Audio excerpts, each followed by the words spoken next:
Brandon était un officier de police. Un jour, il patrouillait dans les rues de la petite ville où il vivait. Alors qu'il passait devant la maison de son ami en voiture, il vit que la porte d'entrée était ouverte. Dès que Brandon entra, il aperçut son ami couché par terre. Après que l'homme fut emmené à l'hôpital, notre agent alla interroger les voisins. Julie dit qu'elle plantait de nouveaux arbres fruitiers dans son jardin depuis tôt le matin. Nathan expliqua qu'il avait eu des problèmes avec sa voiture. Il avait passé la journée dans son garage à faire des réparations. Et Patrick dit à Brandon qu'un nouvel épisode de sa série télévisée préférée avait été diffusé. Il était donc resté chez lui devant sa télé. Quel voisin mentait?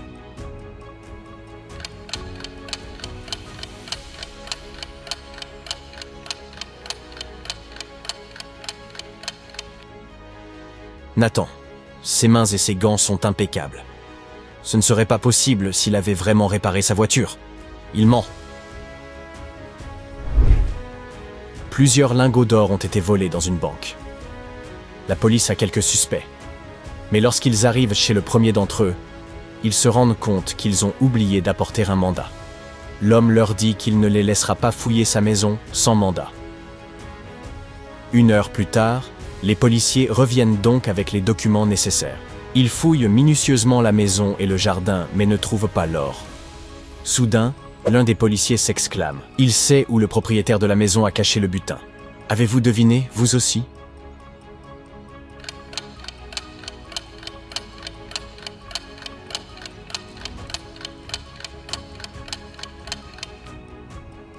L'or est dans la piscine. Lorsque la police est arrivée la première fois, le niveau de l'eau était beaucoup plus bas. L'ami de Jonathan est allé explorer un château mystérieux et s'est perdu. Après l'avoir attendu pendant des heures, Jonathan a décidé de s'introduire dans le château pour le retrouver. Il s'est retrouvé dans une grande pièce avec 3 portes. L'une de ces portes mène à un labyrinthe dont personne n'est jamais ressorti. Une autre porte mène bien à la sortie, mais si Jonathan l'emprunte, il devra traverser 3 douves pour s'échapper. Et l'une des portes contient quelque chose que Jonathan cherchait. Après avoir examiné les portes, Jonathan a deviné où se trouvait son ami. Et vous?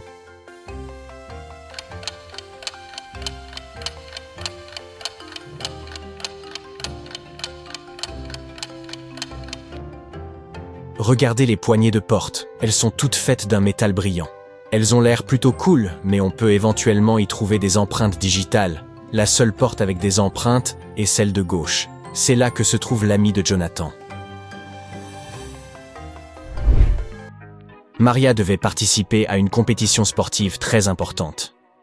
Mais quelques jours avant l'événement, son petit ami John a découvert que notre jeune championne avait disparu. Tout ce qu'elle avait laissé était un mot disant « Je suis désolé, j'ai dû partir. Nous ne nous reverrons jamais. S'il te plaît, appelle ma sœur Jenny. Son numéro de téléphone est 4149512. » John a été choqué par le message et s'est rendu au commissariat. Il a affirmé que Maria avait été emmenée contre son gré et que quelqu'un l'avait forcée à écrire le message car elle était l'unique enfant de la famille. La police a arrêté 3 suspects. Maya, concurrente de Maria, a dit qu'elle se trouvait chez ses parents. Elle se reposait avant la compétition.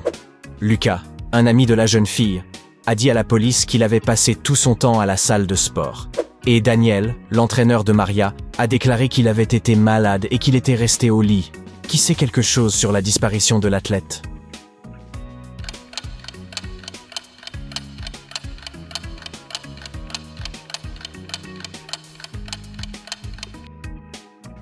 Dans sa note, la fillesse n'a pas écrit un numéro de téléphone. Elle a encodé le nom du criminel. Si vous vérifiez à quelle lettre de l'alphabet correspondent ces chiffres, vous obtiendrez Daniel. Les agents de sécurité de l'aéroport vérifient les bagages de 3 passagers suspects. L'un d'entre eux est un voleur en fuite. Pouvez-vous aider les agents à repérer quelque chose de suspect et à déterminer lequel des passagers est un criminel?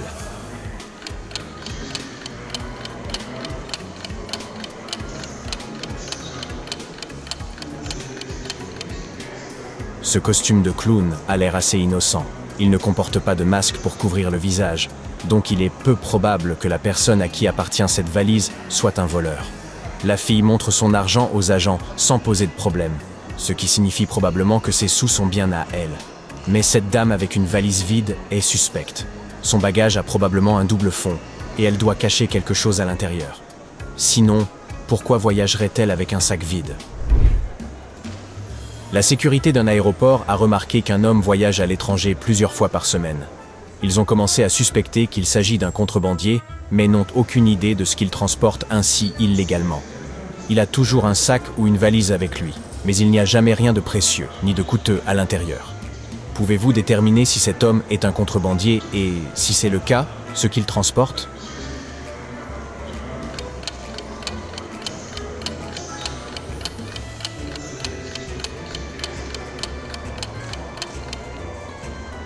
Le type est effectivement un contrebandier, et ce qu'il fait passer, ce sont en fait des valises et des sacs de créateurs.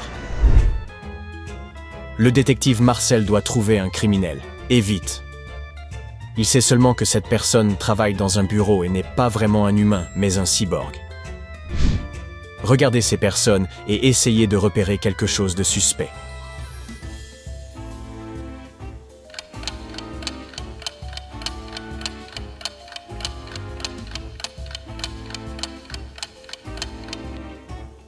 Cette femme est la criminelle que le détective Marcel recherche. Regardez attentivement son cou. Il y a un port USB. Il est très peu probable qu'il s'agisse d'une personne ordinaire. Charles ouvrit les yeux. Il se trouvait dans un sous-sol faiblement éclairé. Il ne se souvenait pas de la façon dont il était arrivé. Il aperçut une porte dans un coin. Elle était verrouillée. Sur le mur à côté de la porte, il y avait 3 boutons. Sur un bouton, il y avait un cercle. Sur le second, il y avait un triangle.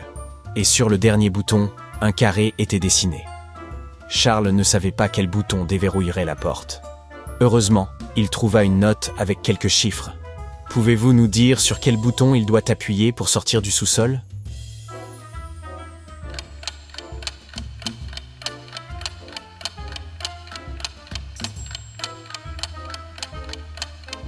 Avez-vous remarqué cette horloge juste au-dessus de la porte? Elle est là pour une raison.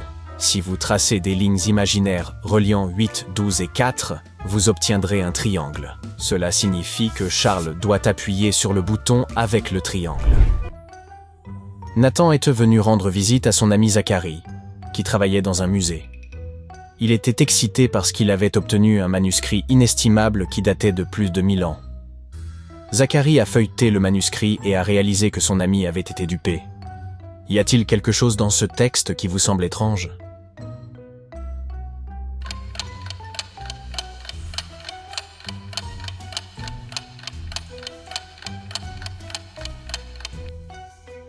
Quand nous citons des dates situées avant notre ère, elles doivent être dans l'ordre inverse. Le texte original devrait dire « Le roi Alfred a régné sur le pays de 1320 à 1290 avant notre ère ». 3 détectives célèbres sont allés dans un café pour discuter d'une affaire épineuse. Un serveur s'est approché d'eux et a demandé « Est-ce que tout le monde veut du café ?» Le premier détective a dit « Je ne sais pas ». Le deuxième détective a répondu « Je ne sais pas ». Et le troisième détective a dit « Oui ». Pourquoi a-t-il dit ça?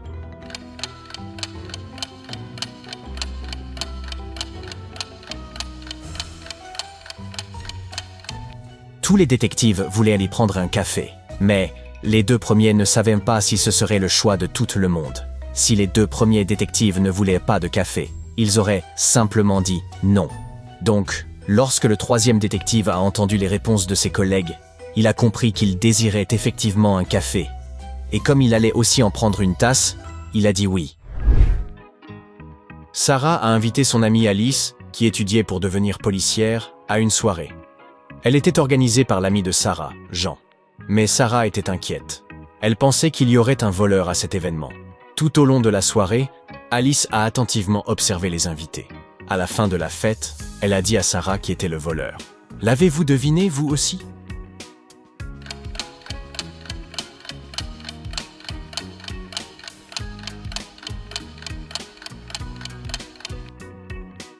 C'est l'hôte, Jean. Au début de la fête, l'un de ses invités avait une montre à son poignet. Et cette femme portait un beau collier. Mais à la fin de la fête, la montre se trouvait sur le poignet de Jean. Et le collier est dans ce pot de fleurs. vous voyez? Quand elle est neuve, elle coûte peu cher. Mais quand elle est vieille et usée, elle peut valoir des centaines, des milliers, voire des millions. Qu'est-ce que c'est?